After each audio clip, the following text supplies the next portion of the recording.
ಸೂರ್ಯನ ಮೃದುವಾದ ಕಿರಣಗಳು ತುಂಗಾ ನದಿಯ ಮೇಲೆ ಬೀಳುತ್ತಿದ್ದವು. ನೀರಿನಲ್ಲಿ ಬಂಗಾರದ ಹೊಳಪು ಕಾಣಿಸುತ್ತಿತ್ತು. ಚಂದನಹಳ್ಳಿಯಲ್ಲಿ ಬೆಳಗಿನ ಗದ್ದಲ ಆರಂಭವಾಗಿತ್ತು. ಆದರೆ ದೊಡ್ಡ ಅಣ್ಣ ರಘುನಾಥನ ಮನೆಯಲ್ಲಿ ಎಂದಿನಂತೆ ಗಟ್ಟಿಯಾದ ಶಬ್ದ ಕೇಳಿಬರುತ್ತಿತ್ತು. ಓಯ್ ಶಿವು, ಇನ್ನೂ ಎದ್ದಿಲ್ವಾ? ಎಷ್ಟೊತ್ತಿಗೆ ಮಲಗ್ತೀಯಾ? ನಾನು ನಿನ್ನಿಗಿಂತ ದೊಡ್ಡವನು. ನಾನ್ ಬದುಕಿರುವವ್ರಿಗೆ ನಿನ್ಗೆ ಆರಾಮದ ಹಕ್ಕಿಲ್ಲ. ಚಿಕ್ಕ ತಮ್ಮ ಶಿವು ಇತ್ತೀಚೆಗೆ ಎದ್ದಿದ್ದ. ಅವನು ಶಾಂತವಾಗಿ ಎದ್ದನು. ಅವನ ಹೆಂಡತಿ ಲಕ್ಷ್ಮಿಯೂ ಭಯದಿಂದ ನಿಂತುಕೊಂಡಿದ್ದಳು. ಈ ಮನೆಯಲ್ಲಿ ತಿನ್ನೋದು ನನ್ನ ನೆರಳಿನಲ್ಲಿ. ಮನೆ ನನ್ನದು, ಹೊಲ ನನ್ನದು. ನಿಂದ್ ಏನೂ ಇಲ್ಲ ಶಿವು. ನನ್ನ ಹೃದಯ ದೊಡ್ಡದಿರ್ಲಿಲ್ಲ ಅಂದ್ರೆ ನೀನ್ ರಸ್ತೆಯಲ್ಲಿದ್ದೆ. ರಘುನಾಥನಾಥನು ಪ್ರತಿದಿನವೂ ಅವನಿಗೆ ಬೈಯುತ್ತಿದ್ದನು. ಶಿವು ಯಾವಾಗಲೂ ಮೌನವಾಗಿರುತ್ತಿದ್ದ. ಅವನು ಎಂದಿಗೂ ಉತ್ತರ ಕೊಡಲಿಲ್ಲ. ಅವನ ತಂದೆ ತಾಯಿ ಅವನು ಚಿಕ್ಕವನಾಗಿದ್ದಾಗಲೇ ಸತ್ತಿದ್ದರು. ದೊಡ್ಡ ಅಣ್ಣನೇ ಅವನನ್ನು ಸಾಕಿ ಬೆಳೆಸಿದ್ದನು. ಆದರೆ ರಘುನಾಥನ ವಯಸ್ಸು ಮತ್ತು ಆಸ್ತಿ ಹೆಚ್ಚಾದಂತೆ ಅವನ ಹೃದಯ ಸಣ್ಣವಾಗುತ್ತಾ ಹೋಯಿತು. ರಘುನಾಥನ ಹೆಂಡತಿ ಗೀತಾ ಕೂಡ ಹಾಗೆಯೇ ಇದ್ದಳು. ಅವಳು ಸಹ ಯಾವಾಗಲೂ ಶಿವುವಿಗೆ ಟೀಕೆ ಮಾಡುತ್ತಿದ್ದಳು. ಓ ನೋಡಿ, ಮಳೆ ಬರೋ ಹಾಗೆ ಕಾಣುತ್ತಿದೆ. ಈ ಸೋಮಾರಿಯನ್ನು ಹೇಳಿ ಮನೆಯಲ್ಲಿ ಮುಂದೆ ಇರುವ ಕೆಸರು ತಕ್ಷಣ ಸ್ವಚ್ಛ ಮಾಡ್ಲಿ. ಹಳ್ಳಿಯ ಜನ ಎಲ್ಲರೂ ನಮ್ಮ ಮನೆ ಮುಂದೆ ಹೋಗ್ತಾರೆ. ರಸ್ತೆ ಕಸವಾಗಿದ್ರೆ ಜನ ಏನ್ ಹೇಳ್ತಾರೆ? ಇವನಿಗೆ ಮನೆಯ ಮಾನ ಗೌರವದ ಬೆಲೆ ಗೊತ್ತೇ ಇಲ್ಲ. ಇವನಿಗೆ ಬೇಕಾದ್ದು ಹೊಟ್ಟೆ ತುಂಬೋದು ಮಾತ್ರ. ಕೇಳಿದ್ಯಾ ಮೋಹನ್? ಹೋಗು, ಮನೆಯ ಮುಂದಿನ ದಾರಿಯನ್ನು ಸ್ವಚ್ಛ ಮಾಡು. ಮತ್ತೊಂದು ಕೇಳು, ಜಾನುವಾರುಗಳಿಗೆ ಹುಲ್ಲನ್ನು ಕತ್ತರಿಸಿ ತಂದುಕೋ. ನನಗೆ ಹೊಲ ನೋಡಲು ಹೋಗಬೇಕು. ಅಲ್ಲಿ ಕೂಡ ಕೆಲಸ ಇದೆ. ಶಿವು ಮೌನವಾಗಿ ಹೊರಗೆ ಹೋದನು. ಅವನ ಮನಸ್ಸು ತುಂಬಾ ಭಾರವಾಗಿತ್ತು. ಪ್ರತಿದಿನ ಅಣ್ಣನ ಮಾತುಗಳು ಅವನ ಹೃದಯವನ್ನು ನೋಯಿಸುತ್ತಿದ್ದವು. ಆದರೂ ಅವನು ಮನಸ್ಸಿನಲ್ಲಿ ಯೋಚಿಸುತ್ತಿದ್ದ, ಅಣ್ಣನೇ ನನ್ನನ್ನು ಸಾಕಿದವರು, ಅವರು ಬೈಯಲು ಹಕ್ಕು ಇದೆ. ಮಳೆ ಹನಿಗಳು ನಿಧಾನವಾಗಿ ಬೀಳಲು ಆರಂಭಿಸಿದವು. ಆಕಾಶದಲ್ಲಿ ಕಪ್ಪು ಮೋಡಗಳು ತುಂಬಿಕೊಂಡವು. ಹಳ್ಳಿಯ ಒಬ್ಬ ವಯಸ್ಸಾದ ಅಜ್ಜಿ ಹೇಳುತ್ತಿದ್ದಳು, ಇಂದು ತುಂಗಾ ನದಿಯ ನೀರು ಹೆಚ್ಚಾಗಬಹುದು.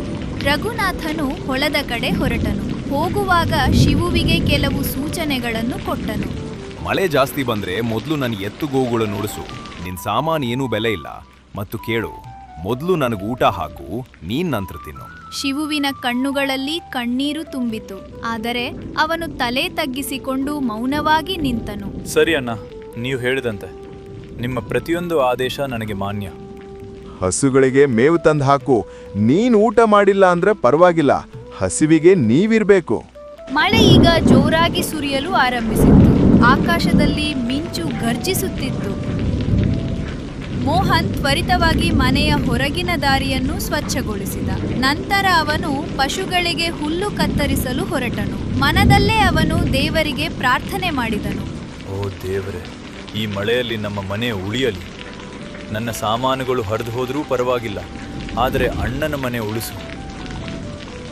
ಅವನ ದಯೆ ಮತ್ತು ಘೋಳತನ ನೋಡಿ ಮೋಡಗಳೇ ಅಳುವಂತೆ ಕಂಡವು. ಮಳೆ ಇನ್ನೂ ಹೆಚ್ಚು ಜೋರಾಯಿತು.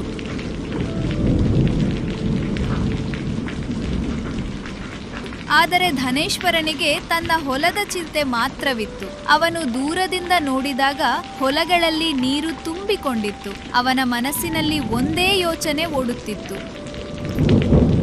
ಈ ಸಲ ಬೆಳೆ ಹಾಳಾದರೆ ಮೋಹನ್ನನ್ನು ಕೆಲಸದಿಂದ ಬಿಡಿಸ್ತೇನೆ. ಅವನ ಹೊಟ್ಟೆಯ ಹೊರೆ ಹೊರುವ ಶಕ್ತಿ ನನಗಿಲ್ಲ. ಅವನ ಅಹಂಕಾರ ಮತ್ತು ಲಾಲಸೆ ಮಳೆಯ ನೀರಿಗಿಂತಲೂ ಆಳವಾಗಿತ್ತು. ಮಳೆಯ ಹನಿಗಳು ಮಳೆಗಾಲದ ಮಳೆಯಂತೆ ಭಾರಿಯಾಗಿ ಸುರಿಯುತ್ತಿದ್ದವು. ಸೂರಜಪುರದ ಜನರು ತಮ್ಮ ತಮ್ಮ ಮನೆಗಳನ್ನು ಬಲಪಡಿಸಲು ತೊಡಗಿದ್ದರು. ಕೈಲಾಶ ನದಿಯ ನೀರು ಉಕ್ಕಿ ತೀರಗಳನ್ನು ದಾಟಲು ಆರಂಭಿಸಿತು. ಅದೇ ಸಮಯದಲ್ಲಿ ಧನೇಶ್ವರ ಮನೆಗೆ ಮರಳಿದನು. ಅವನ ಮನಸ್ಸು ಇನ್ನೂ ಹೆಚ್ಚು ಕೆರಳಿತ್ತು. ಮನೆಗೆ ಬಂದ ತಕ್ಷಣ ಮೋಹನ್ ಹುಲ್ಲು ಕತ್ತರಿಸಿಲ್ಲ ಎಂದು ಅವನು ಗಮನಿಸಿದನು. ಮೋಹನ್ ಸಂಪೂರ್ಣ ನೆನೆದು ನಡುಗುತ್ತಿದ್ದನು. ಆದರೆ ಧನೇಶ್ವರನಿಗೆ ಅವನ ಸ್ಥಿತಿಯಿಂದ ಯಾವುದೇ ವ್ಯತ್ಯಾಸವಿರಲಿಲ್ಲ. ನಿಕ್ಕಮ್ಮ, ಯಾವಾಗ ನೋಡಿದ್ರೂ ನೆನೆದುಕೊಳ್ತೀಯ? ಹುಲ್ಲು ಕತ್ತರಿಸಿಲ್ಲ. ಅಣ್ಣ, ಮಳೆ ತುಂಬಾ ಜೋರಾಗಿತ್ತು. ಕ್ಷಮಿಸಿ, ಈಗಲೇ ಹುಲ್ಲು ಕತ್ತರಿಸಿ ತರುತ್ತೇನೆ. ಧನೇಶ್ವರನ ಕಣ್ಣಲ್ಲಿ ಅಹಂಕಾರ ಮತ್ತು ದ್ವೇಷ ತುಂಬಿಕೊಂಡಿತ್ತು. ಅವನು ಜೋರಾಗಿ ಮೋಹನ್ನ ಹೊಟ್ಟೆಗೆ ಲಾತ ಹೊಡೆದನು. ಮೋಹನ್ ನೆಲಕ್ಕುರುಳಿದನು. ಅವನ ಹೆಂಡತಿ ಸೀಮಾ ಓಡುತ್ತಾ ಬಂದಳು. ಅವರ ಚಿಕ್ಕ ಮಗ ಗೋಪಾಲ್ ಜೋರಾಗಿ ಅಳಲು ಪ್ರಾರಂಭಿಸಿದನು. ಇಂದಿನಿಂದ ಈ ಮನೆ ನಿನ್ನದು ಅಲ್ಲ. ಇಲ್ಲಿನಿಂದ ಹೋಗು. ನಿನ್ನ ಮತ್ತು ನಿನ್ನ ಕುಟುಂಬದ ಮೇಲೆ ನಾನು ಒಂದು ಧಾನ್ಯವೂ ಖರ್ಚು ಮಾಡುವುದಿಲ್ಲ. ಈ ಮನೆ ನನ್ನದು. ಇಲ್ಲಿ ಬದುಕುವ ಹಕ್ಕು ಕೂಡ ನನ್ನದೇ. ನನ್ನ ಮನೆಯಲ್ಲಿಂದ ಹೊರಟು ಹೋಗು. ಸೀಮಾ ಕೈ ಮುಗಿದು ಬೇಡಿಕೊಳ್ಳುತ್ತಲೇ, ಅಣ್ಣ ಹೀಗ್ ಮಾಡಬೇಡಿ. ಮಳೆ ಬರ್ತಿದೆ, ನಲೆ ಬರ್ತಿದೆ. ನಾವೀಗ ಎಲ್ಲಿಗೆ ಹೋಗಬೇಕು? ನಮಗೆ ಯಾರೂ ಇಲ್ಲ. ಈ ಮನೆ ನಮ್ಮ ಆಶ್ರಯ. ಇದನ್ನೂ ಬಿಟ್ಟರೆ ನಮ್ಮ ಚಿಕ್ಕ ಮಗ ಎಲ್ಲಿಗೆ ತಲೆಮರೆಸಿಕೊಳ್ಬೇಕು? ದೇವ್ರಿಗಾಗಿಯೇ ಈ ರಾತ್ರಿಯಲ್ಲಿ, ಈ ಚಳಿಯಲ್ಲಿ ನಾವು ಎಲ್ಲಿಗೆ ಹೋಗೋದು? ದಾರಿಯಲ್ಲೇ ಸಾಯ್ತೇವೆ ಅಣ್ಣ. ನಿಮ್ಗಿಷ್ಟವಾದ ಶಿಕ್ಷೆ ನೀಡಿ. 2 ಪಟ್ಟು ಕೆಲಸ ಮಾಡ್ತೇವೆ. ಆದರೆ ಮನೆಯಿಂದ ಹೊರ ಹಾಕಬೇಡಿ. ಎಲ್ಲಿ ಬೇಕಾದರೂ ಹೋಗಿ. ಕೈಲಾಶ ನದಿಯಲ್ಲಿ ಮುಳುಗಿ ಸಾಯಬೇಕಾದರೂ ಸಾಯಿರಿ. ನನಗೆ ಯಾವುದೇ ವ್ಯತ್ಯಾಸವಿಲ್ಲ.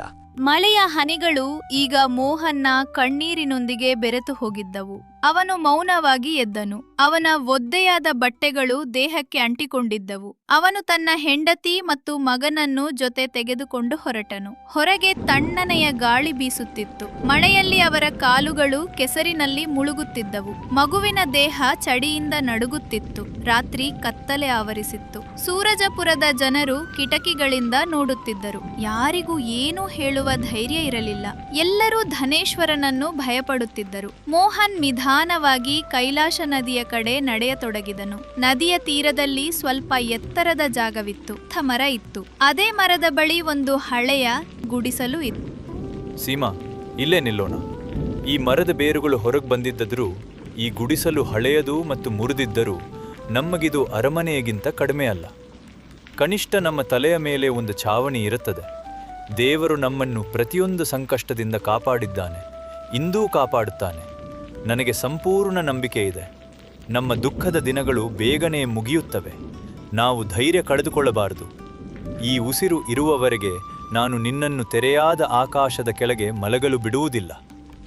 ಕೇಳ್ರಿ, ನಾವ್ ಏನೇನ್ ತಪ್ಪು ಮಾಡಿದ್ದೀವಿ. ನಾವ್ ಯಾವಾಗ್ಲೂ ಬೇರೆಯವರ ಒಳ್ಳೇದನ್ನೇ ಬಯಸಿದ್ದೀವಿ. ಯಾರಿಗೂ ಕೆಟ್ಟದಾಗ್ಲಿ ಅಂತ ಎಂದಿಗೂ ಯೋಚಿಸಿಲ್ಲ. ಆದ್ರೂ ಅಣ್ಣ ನಮ್ಮನ್ ಯಾಕೆ ಮನೆಯಿಂದ ಹೊರಹಾಕಿದ್ರು? ಅವರ ಮನಸ್ಸು ಯಾಕೆ ಇಷ್ಟು ಗಟ್ಟಿಯಾಗಿ ಬದಲಾಯಿತು? ನಮ್ಮ ಪಾಲಿನ ಆಸ್ತಿಯನ್ನು ಕೇಳಲಿಲ್ಲ, ಹಣವೂ ಬೇಡ ಅಂದಿದ್ದೀವಿ.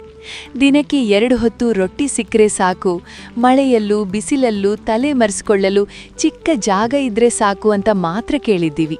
ಆದ್ರೂ ನಮ್ಮನ್ ಹೀಗೆ ದೂರ ಮಾಡಿದ್ರು. ನಾವು ಮಾಡಿದ ತಪ್ಪೇನು ಅಂತ ಇಂದಿಗೂ ಅರ್ಥ ಆಗ್ತಿಲ್ಲ. ಸೀಮಾ, ಅಳುಬೇಡ. ನೋಡು, ಗೋಪಾಲ್ಗೆ ಚಳಿ ತಟ್ಟುತ್ತದೆ. ಅವನ ದೇಹ ನಡುಗುತ್ತಿದೆ.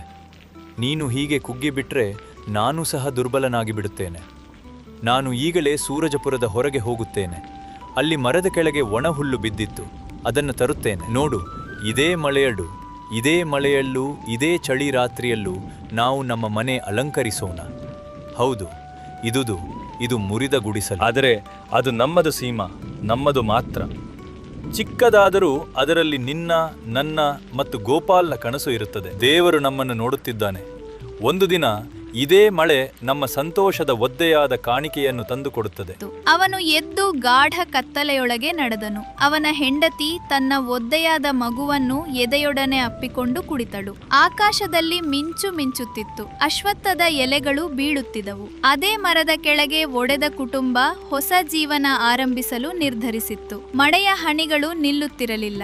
ಮೋಹನ್, ಸೀಮಾ ಮತ್ತು ಗೋಪಾಲ್ ನದಿ ತೀರದ ಅಶ್ವತ್ಥ ಮರದ ಕೆಳಗಿನ ಗುಡಿಸಲಿನಲ್ಲಿ ನಡುಗುತ್ತಾ ಕುಳಿತಿದ್ದರು. ಗೋಪಾಲ್ ಹಸಿವಿನಿಂದ ಅಳಲು ಪ್ರಾರಂಭಿಸಿದನು. ಅವನ ಅಳುವ ಶಬ್ದ ಕೇಳಿ ಸೀಮಾ ಕೂಡ ಅತ್ತಳು. ಮೋಹನ್ ಸೂರಜಪುರದ ಹೊರಗಿರುವ ಕಸದ ಗುಡ್ಡದ ಕಡೆ ಹೋದನು. ಅಲ್ಲಿ ಜನರು ಎಸೆದಿದ್ದ ಕುಟ್ಟಿದ ತರಕಾರಿಗಳು ಮತ್ತು ಎಲೆಗಳು ಬಿದ್ದಿದ್ದವು. ಮೋಹನ್ ನಡುಗುವ ಕೈಗಳಿಂದ ಅವುಗಳಲ್ಲಿ 2 ಆಲೂಗಡ್ಡೆಗಳನ್ನು ತೆಗೆದನು. ಒಂದೊಂದು ಅರ್ಧ ಮತ್ತೊಂದು ಕೂಡ ಹಾಳಾಗಿತ್ತು.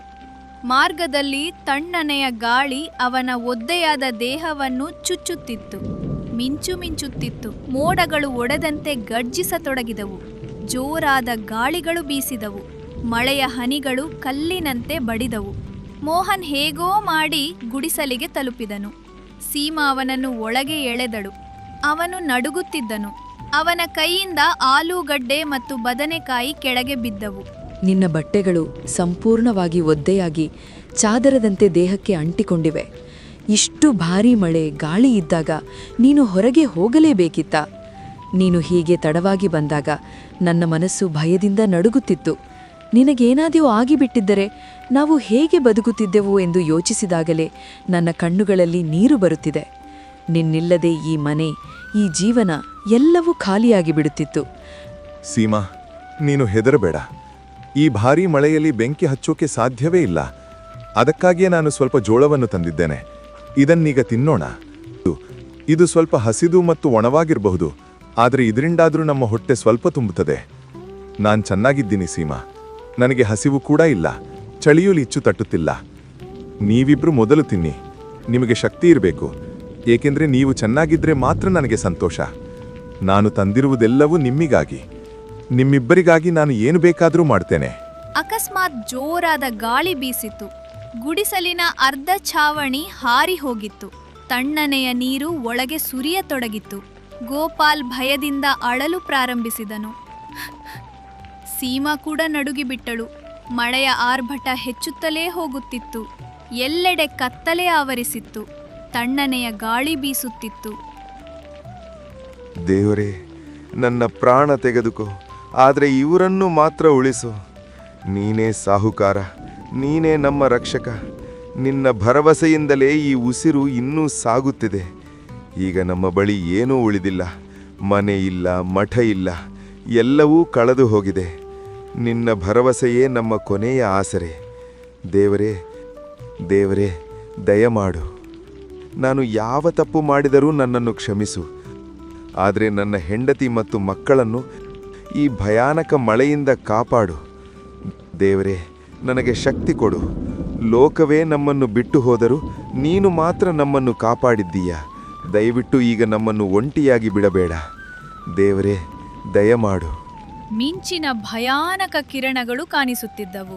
ಆ ಬಿಕೋ ಗುಡಿಸಲಿನಲ್ಲಿ 3 ನಿರಾಶ್ರಿತರು ಇದ್ದರು. ಆ ರಾತ್ರಿ ಅವನು ಚಳಿಯಿಂದ ನಡುಗುತ್ತಾ ತನ್ನ ಒದ್ದೆಯಾದ ಹೆಂಡತಿ ಮತ್ತು ಮಗನನ್ನು ಎದೆಯೊಡನೆ ಅಪ್ಪಿಕೊಂಡು ಕಣ್ಣು ಮುಚ್ಚಿದನು. ಮಳೆಯ ಹನಿಗಳು ಅವನ ಮುಖದ ಮೇಲೆ ಬೀಳುತ್ತಾ, ಸಂಘರ್ಷ ಇನ್ನಷ್ಟೇ ಆರಂಭವಾಗಿದೆ ಎಂದು ಹೇಳುವಂತೆ ಅನಿಸಿತು. ಮಳೆ ನಿರಂತರವಾಗಿ 3 ದಿನಗಳಿಂದ ಸುರಿಯುತ್ತಿತ್ತು. ಕೈಲಾಶ ನದಿಯ ನೀರು ತೀರಗಳನ್ನು ಒಡೆದು ಹರಿಯತೊಡಗಿತ್ತು. ಗುಡಿಸಲಿನ ಗೋಡೆಗಳು ಒದ್ದೆಯಾಗಿ ಬಿದ್ದು ಕರಗುತ್ತಿದ್ದವು. ಛಾವಣಿ ತುಳುಕುತ್ತಿತ್ತು. ಒಳಗೆ ಗೋಪಾಲ್ ಚಳಿ ಮತ್ತು ಹಸಿವಿನಿಂದ ನಡುಗುತ್ತಿದ್ದನು. ಸೀಮಾಳ ಸ್ಥಿತಿಯೂ ದುಃಖಕರವಾಗಿತ್ತು. ಆ ರಾತ್ರಿ ಜೋರಾದ ಗಾಳಿ ಮತ್ತು ಮಳೆಯ ಶಬ್ದದಿಂದ ಗುಡಿಸಲು ನಡುಗುತ್ತಿತ್ತು. ಈಗೇನ್ ಮಾಡೋದು? ಈ ಗುಡಿಸಲು ಯಾವಾಗ ಕುಸಿಯುತ್ತದೋ ಗೊತ್ತಿಲ್ಲ. ಎಲ್ಲೆಡೆಯಿಂದ ನೀರು ತುಳುಕುತ್ತಿದೆ. ಇದು ಕುಸಿದರೆ ನಾವು ಎಲ್ಲಿಗೆ ಹೋಗುವುದು? ಗೋಪಾಲ್ಗೆ ಜ್ವರ ಬಂದಿದೆ. ಅವನ ಉಸಿರು ಕೂಡ ಭಾರವಾಗಿದೆ. ಅವನಿಗೆ ಹಾಲು ಕೂಡ ಇಲ್ಲ ನಮ್ಮ ಬಳಿ. ನಾವು ಇನ್ನೆಷ್ಟು ಕಾಲ ಹೀಗೆ ಜೀವಂತ ಶವಗಳಂತೆ ಬದುಕಬೇಕು? ಸೀಮಾ, ನಾನು ಅಣ್ಣನ ಮನೆಗೆ ಹೋಗ್ತೇನೆ. ಏನಾದರೂ ಆಗಲಿ ಪರವಾಗಿಲ್ಲ. ನೋಡು, ಮಗು ಹಾಲಿಗಾಗಿ ಅಳುತ್ತಿದೆ. ಮಗುವಿನ ಪ್ರಾಣ ಉಳಿಸ್ಬೇಕಲ್ಲ, ಅದಕ್ಕಾಗಿ ಹೋಗ್ತಿದ್ದೇನೆ. ಅಣ್ಣನ ಮನಸ್ಸು ಸ್ವಲ್ಪ ಕರಗಿದ್ರೆ ನಮ್ಮ ಗೋಪಾಲನ ಪ್ರಾಣ ಉಳಿಬಹುದು. ನನಗೇನಾದರೂ ಆಗಲಿ ಪರವಾಗಿಲ್ಲ, ಆದರೆ ಮಗುವಿಗೇನೂ ಆಗಬಾರ್ದು. ನಾನು ಅಣ್ಣನ ಮುಂದೆ ಕೈ ಜೋಡಿಸಿ ಕೇಳ್ತೇನೆ. ಬಹುಶಃ ಅವರ ಹೃದಯ ಕರಗಿ ಮತ್ತೆ ನಮ್ಮನ್ನು ಮನೆಗೆ ಕರೆದುಕೊಳ್ಬಹುದು. ನಿಜ ಹೇಳಬೇಕಂದ್ರೆ, ನಿಮ್ಮ ಅಣ್ಣ ನಿಮ್ಮ ಪಾಲಿನ ಜಮೀನು ಕೊಟ್ಟಿದ್ದರೆ ಇಂದು ನಮ್ಮಿಗೂ ಬಲವಾದ ಮನೆ ಇರುತ್ತಿತ್ತು. ಅವರಿಗೆ ತೋಚಿದ್ದು ಏನೆಂದರೆ, ಅವರು ನಿಮ್ಮನ್ನು ಸಾಕಿ ಬೆಳೆಸಿದ್ದಾರೆ. ಆದ್ದರಿಂದ ಎಲ್ಲ ಹಕ್ಕು ಅವರದ್ದೆಂದು. ಆ ಜಮೀನು ನಿಮ್ಮದ್ದೂ ಆಗಿತ್ತು. ನೀವು ನಿಮ್ಮ ಪಾಲನ್ನು ಯಾವತ್ತೂ ಕೇಳಲಿಲ್ಲ. ಯಾಕೆ? ನಮ್ಮ ಜೀವನಕ್ಕೆ ಬೆಲೆ ಇಲ್ಲವೇ? ಅವರೇ ನನಗೆ ಆಸರೆ ನೀಡಿದರು. ಆ ಉಪಕಾರದ ಬದಲಿಗೆ ಅವರು ನನ್ನ ಜಮೀನು ತೆಗೆದುಕೊಂಡರೆ ಏನಾಯಿತು? ನಾನು ಅಣ್ಣನಿಂದ ಎಂದಿಗೂ ನನ್ನ ಪಾಲನ್ನು ಕೇಳುವುದಿಲ್ಲ. ದೇವರು ಕೊಟ್ಟಿದ್ದು ಕೊಟ್ಟಿದ್ದಾನೆ, ಕೊಡದಿದ್ದು ಕೂಡ ಅವನ ಇಚ್ಛೆ. ನನ್ನ ಭಾಗ್ಯದಲ್ಲಿ ಇದ್ದರೆ ದೇವರೇ ಸ್ವತಃ ಕೊಡುತ್ತಾನೆ. ಆದರೆ ಅಣ್ಣನ ಮುಂದೆ ಕೇಳಿ ಅವರ ತಲೆ ತಗ್ಗಿಸಲು ನಾನು ಬಯಸುವುದಿಲ್ಲ. ಆದರೆ ಇಂದು ಮಗುವಿನ ಪ್ರಾಣ ಉಳಿಸಲು ಅವರ ಸಹಾಯ ಕೇಳಲು ಹೋಗಲೇಬೇಕು. ಆ ರಾತ್ರಿ ಅವನು ಹೊರಟನು. ದಾರಿಯಲ್ಲಿ ಮೊಣಕಾಲಿನವರೆಗೆ ನೀರು ನಿಂತಿತ್ತು. ಮಿಂಚಿನ ಬೆಳಕಿನಲ್ಲಿ ಎಲ್ಲವೂ ಇನ್ನಷ್ಟು ಭಯಾನಕವಾಗಿ ಕಾಣಿಸುತ್ತಿತ್ತು. ಸೂರಜಪುರದ ಕಚ್ಚಾ ದಾರಿಗಳು ಜಾರುವಂತಾಗಿದ್ದವು. ಆದರೆ ಅವನ ಹೆಜ್ಜೆಗಳು ನಿಲ್ಲಲಿಲ್ಲ. ಅವನು ಅಣ್ಣನ ಮನೆ ತಲುಪಿದನು. ಬಾಗಿಲು ಮುಚ್ಚಿತ್ತು. ಒಳಗಿನಿಂದ ಮಾತಿನ ಶಬ್ದ ಕೇಳಿ ಬರುತ್ತಿತ್ತು. ಅಣ್ಣ ಅಣ್ಣ, ಬಾಗಿಲು ತೆರೆಯಿರಿ. ಒಳಗೆ ಧನೇಶ್ವರ ತನ್ನ ಹೆಂಡತಿ ಕಮಲಾ ಜೊತೆ ಕುಳಿತು ಬಿಸಿ ಹಾಲು ಕುಡಿಯುತ್ತಿದ್ದನು. ಈ ಚಂಡುಮಾರುತ ಮಳೆಯಲ್ಲಿ ಮತ್ತೆ ಯಾರು ಬಂದಿದ್ದಾರೆ? ದಿನಾಪೂರ್ತಿ ಕೆಲಸ ಮಾಡಿ ಸ್ವಲ್ಪ ಶಾಂತಿಯಿಂದ ಕುಳಿತುಕೊಳ್ಳಲು ಆಗುವುದಿಲ್ಲ. ಯಾವಾಗಲೂ ಯಾರಾದರೂ ಕಷ್ಟ ಬಾಗಿಲಿಗೆ ಬಂದು ನಿಲ್ಲುತ್ತಾರೆ. ಇಷ್ಟು ರಾತ್ರಿ ಯಾರಿರಬಹುದು? ನೆನೆಸಿಕೊಂಡಿದ್ದರೆ ನನಗೇನು? ಎಲ್ಲರಿಗೂ ನನ್ನ ಬಾಗಿಲೇ ಕಾಣುತ್ತದೆ. ಅವನು ಎದ್ದು ಬಾಗಿಲು ತೆರೆದನು. ಮುಂದೆ ಮೋಹನ್ ನೋಡಿ ಅವನ ಮುಖ ಕೆಂಪುಗೊಂಡಿತ್ತು. ಹೋಗಲಿ, ಎಲ್ಲಿ ಬೇಕಾದರೂ ಹೋಗಲಿ, ನನಗೆ ಸಂಬಂಧವೇ ಇಲ್ಲ. ಏಕೆ ಬಂದಿದ್ದೀಯಾ ಇಲ್ಲಿ? ಈಗ ಏನು ಬೇಕು? ಹಗಲೋ ರಾತ್ರಿಯೋ ಯಾಕಾದರೂ ಭಿಕ್ಷೆ ಕೇಳಲು ಬರುತ್ತೀಯಾ? ನಮ್ಮ ಹೃದಯದ ಮೇಲೆ ಮೂಂಗು ದಾಳು ಮಾಡಲು ಬಂದಿದೆಯೇನೋ? ಹೇಳು, ಏಕೆ ಬಂದಿದ್ದೀಯಾ? ಅಣ್ಣ, ಗೋಪಾಲ್ಗೆ ಭಾರೀ ಜ್ವರ ಬಂದಿದೆ. 3 ದಿನಗಳಿಂದ ಮಳೆಯಲ್ಲಿ ನೆನೆದು ಬಿದ್ದಿದ್ದಾನೆ. ಅವನ ದೇಹ ಚಳಿಯಿಂದ ಗಟ್ಟಿಯಾಗುತ್ತಿದೆ. ಹೊದಿಕೊಳ್ಳಲು ಏನೂ ಇಲ್ಲ. ತಿನ್ನಲು ಕೂಡ ಇನ್ನಲು ಕೂಡ ಇಲ್ಲ. ಗುಡಿಸಲು ಯಾವಾಗ ಬೇಕಾದರೂ ಕುಸಿಯಬಹುದು. ಅಣ್ಣ, ಸ್ವಲ್ಪ ಧಾನ್ಯ ಕೊಡಿ. ಹಳೆಯ ಚಾದರವಾದರೂ ಕೊಡಿ.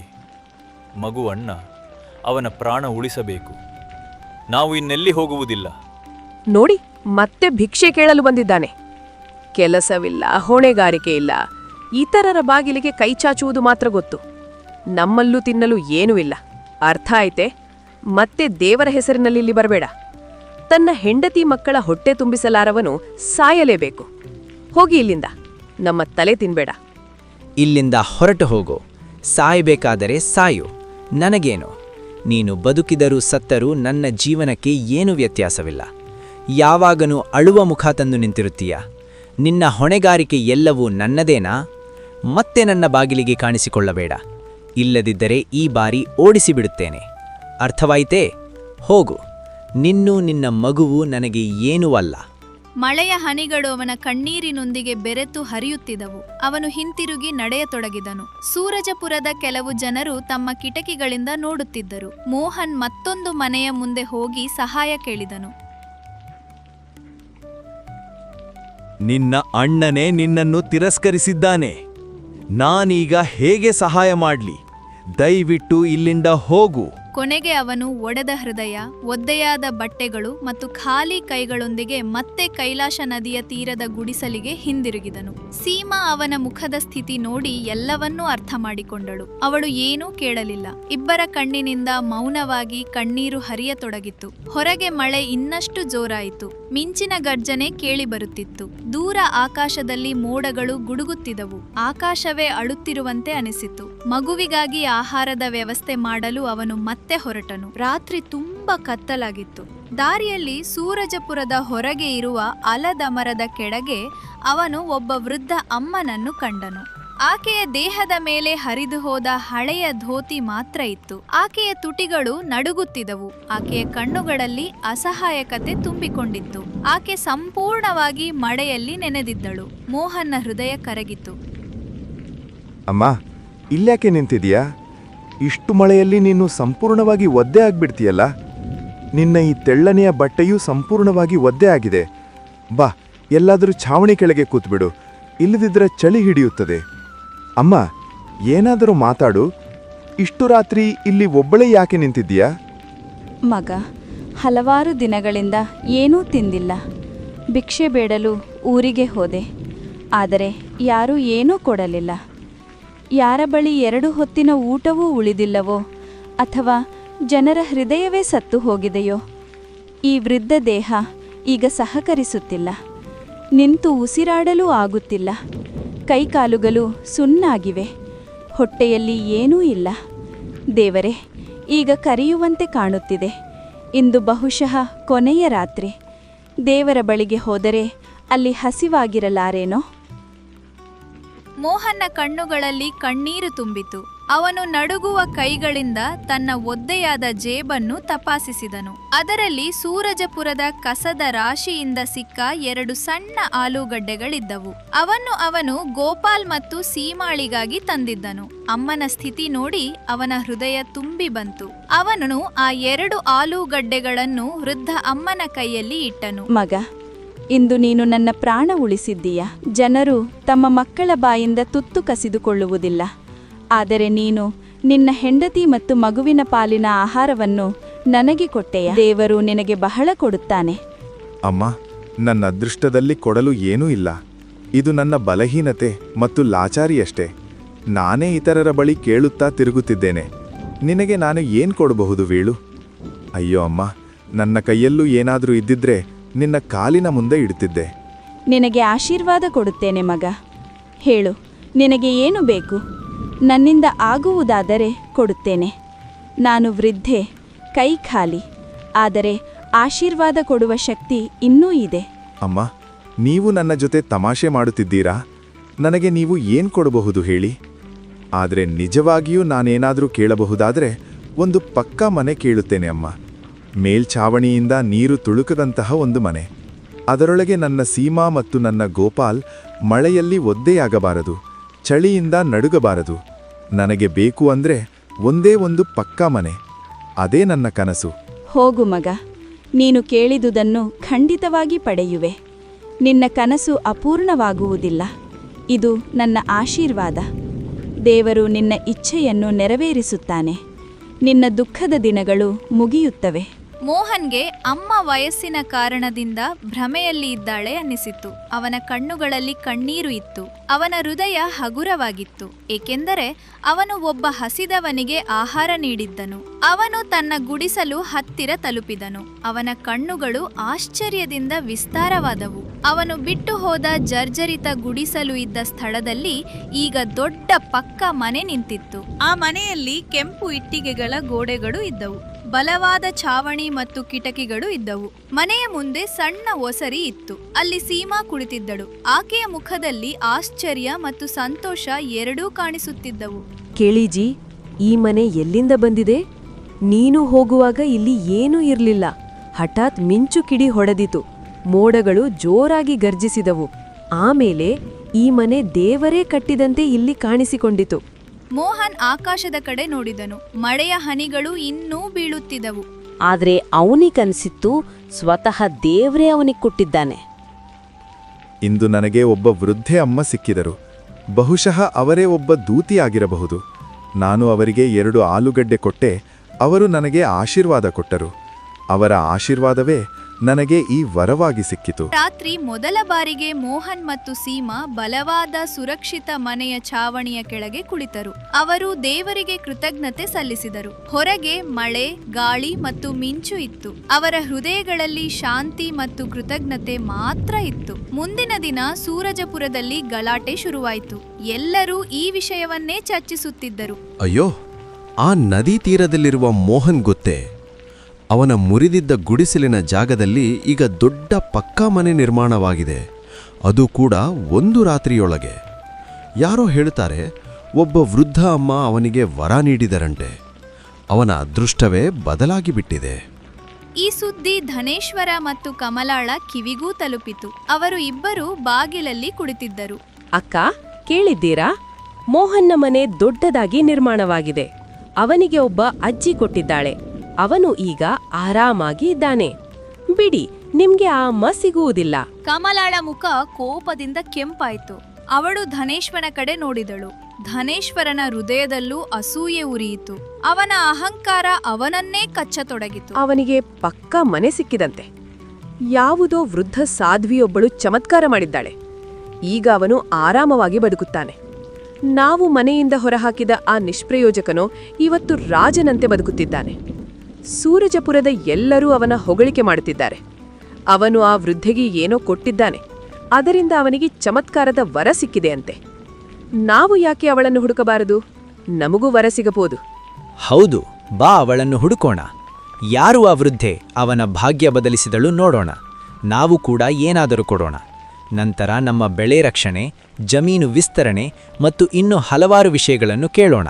ಮುಂದಿನ ಬೆಳಿಗ್ಗೆ ಧನೇಶ್ವರ ಮತ್ತು ಕಮಲ ಸೂರಜಪುರದ ಹೊರಗೆ ಹೊರಟರು. ಕಡು ಚಳಿ, ಕೆಸರು ಮತ್ತು ನೀರಿನಿಂದ ತುಂಬಿದ ದಾರಿಗಳಲ್ಲಿ ಅವರು ವೃದ್ಧ ಅಮ್ಮನನ್ನು ಹುಡುಕಿದರು. ಅವರು ಆಲದ ಮರದ ಕೆಳಗೂ ಹೋದರು. ಅಲ್ಲಿ ಯಾರೂ ಇರಲಿಲ್ಲ. ನಂತರ ಅವರು ನದಿ ತೀರಕ್ಕೆ ಹೋದರು. ಅಲ್ಲಿ ಕೂಡ ಯಾರೂ ಸಿಕ್ಕಲಿಲ್ಲ. ಅವರು ದೇವಸ್ಥಾನ, ಕೆರೆ ಮತ್ತು ಕಾಡಿನ ದಾರಿಗಳಲ್ಲೂ ಹುಡುಕಿದರು. ಜನರು ತಲೆ ಅಡ್ಡಾಡಿದರು. ಇಲ್ಲಿ ಒಬ್ಬಳು ವೃದ್ಧೆಯನ್ನು ನೋಡಿದೀಯಾ? ಬಿಡಿ, ನಿಮಗೆ ಆ ಅಮ್ಮ ಸಿಗುವುದೇ ಇಲ್ಲ. ಅವಳು ಸಾಮಾನ್ಯ ಹೆಂಗಸೂ ಅಲ್ಲ. ಅವಳು ನಿಜವಾಗಿಯೂ ದೇವದೂತೆ ಆಗಿದ್ದರೆ ಲಾಲಸೆಯುಳ್ಳವನ ಮುಂದೆ ಎಂದಿಗೂ ಕಾಣಿಸಿಕೊಳ್ಳುವುದಿಲ್ಲ. ದೇವರು ಎಲ್ಲವನ್ನೂ ನೋಡುತ್ತಾನೆ. ಮನಸ್ಸಿನಲ್ಲಿ ಸ್ವಾರ್ಥ, ಲಾಲಸೆ ಮತ್ತು ಕೆಟ್ಟ ಉದ್ದೇಶ ಇಟ್ಟವರಿಗೆ ದೇವದೂತರು ಯಾವತ್ತೂ ಸಿಗುವುದಿಲ್ಲ. ದೇವದೂತರು ಸದಾ ಶುದ್ಧ ಮನಸ್ಸು ಮತ್ತು ಒಳ್ಳೆಯ ಹೃದಯ ಇರುವವರ ಬಳಿ ಮಾತ್ರ ಬರುತ್ತಾರೆ. 3 ದಿನಗಳ ಕಾಲ ಹುಡುಕಿದ ಬಳಿಕ ಅವರು ದಣಿದು ಮನೆಗೆ ಮರಳಿದರು. ಇದೆಲ್ಲವೂ ನಿನ್ನ ಕಾರಣದಿಂದಲೇ ಆಯಿತು. ನೀನ ದಿನರಾತ್ರಿ ಅವನನ್ನು ನಿಂದಿಸುತ್ತಿದ್ದೆ. ಅವನ ಬಡತನವನ್ನು ಹಾಸ್ಯ ಮಾಡುತ್ತಿದ್ದೆ. ನಿನ್ನ ಮಾತಿನ ಮೇಲೆ ಅವನನ್ನು ಮನೆಯಿಂದ ಹೊರಹಾಕಲಾಯಿತು. ಈಗ ಏಕೆ ಎಲ್ಲವನ್ನು ನನ್ನ ಮೇಲೆ ಹಾಕುತ್ತೀಯಾ? ನನ್ನ ಕಾರಣದಿಂದ? ನಿನ್ನ ಕಾರಣದಿಂದ ಆಯಿತು. ನೀನೇ ದಿನಾರಾತ್ರಿ ಅವನನ್ನು ದೂಷಿಸುತ್ತಿದ್ದೆ. ನಿನ್ನ ಮಾತಿನಿಂದಲೇ ನನ್ನ ಮನಸ್ಸು ಅವನ ವಿರುದ್ಧ ಕಠಿಣವಾಯಿತು. ಇನ್ನು ಅನುಭವಿಸಬೇಕಾದರೆ ನೀನು ಕೂಡ ಅನುಭವಿಸು, ನಾನು ಕೂಡ ಅನುಭವಿಸುತ್ತೇನೆ. ಧನೇಶ್ವರ ಮತ್ತು ಕಮಲಾಳ ಮುಖಗಳು ಮಂಕಾದವು. ಅವರ ಕೈಯಿಂದೆಲ್ಲ ಜಾರಿ ಹೋಗುತ್ತಿರುವಂತೆ ಅವರಿಗೆ ಅನಿಸಿತು. ಅವರ ಅಹಂಕಾರ ಮತ್ತು ಲಾಲಸೆ ಒಳಗೊಳಗೆ ಅವರನ್ನು ಕಾಡುತ್ತಿತ್ತು. ಇನ್ನೊಂದೆಡೆ ಮೋಹನ್, ಸೀಮಾ ಮತ್ತು ಗೋಪಾಲ್ ತಮ್ಮ ಹೊಸ ಮನೆಯಲ್ಲಿ ಸಂತೋಷದಿಂದಿದ್ದರು. ಗೋಪಾಲ್ ಹೊಸ ಮನೆಯಲ್ಲಿ ಓಡಾಡುತ್ತಾ ಆಟವಾಡುತ್ತಿದ್ದನು. ಮೋಹನ್ ಪ್ರತಿದಿನ ಬೆಳಗ್ಗೆ ನದಿ ತೀರದಲ್ಲಿ ಕುಳಿತು ದೇವರನ್ನು ಸ್ಮರಿಸುತ್ತಿದ್ದನು. ಅವನ ಕಣ್ಣುಗಳಲ್ಲಿ ಕೃತಜ್ಞತೆಯ ಕಣ್ಣೀರು ಇರುತ್ತಿತ್ತು. ಪ್ರಭು, ನಾನು ಎಂದಿಗೂ ಕೇಳಲಿಲ್ಲ. ಆದರೂ ನೀವು ನನಗೆ ಇಷ್ಟು ಕೊಟ್ಟಿದ್ದೀರಿ. ಜೀವನ ಪೂರ್ತಿ ನಿಮ್ಮ ಹೆಸರನ್ನೇ ಜಪಿಸುತ್ತೇನೆ. ಹೊರಗೆ ಮಳೆಯ ಹನಿಗಳು ಬೀಳುತ್ತಿದ್ದವು. ತಣ್ಣನೆಯ ಗಾಳಿ ಮನೆಯ ಕಿಟಕಿಯಿಂದ ಒಳಗೆ ಬರುತ್ತಿತ್ತು. ಈಗ ಅವರಿಗೆ ಭಯ ಇರಲಿಲ್ಲ. ಅವರು ಬಲವಾದ ಛಾವಣಿಯಡಿ ಸುರಕ್ಷಿತರಾಗಿದ್ದರು. ಈಗ ಅವರ ಬಳಿ ಆಶ್ರಯ, ಗೌರವ ಮತ್ತು ಸಂತೋಷ ಇತ್ತು. ನದಿಯ ವೇಗದ ಹರಿವು ಮತ್ತು ಮಾನವನ ಲಾಲಸೆ ಇವೆರಡಕ್ಕೂ ನಂಬಿಕೆ ಇರದು ಎಂದು ಹೇಳುತ್ತಾರೆ. ನದಿ ಉಕ್ಕಿದಾಗ ಮಣ್ಣು, ಮನೆ ಮತ್ತು ಮರಗಳನ್ನು ತನ್ನೊಂದಿಗೆ ಒಯ್ಯುತ್ತದೆ. ಮಾನವನು ಲಾಲಸೆಯಲ್ಲಿ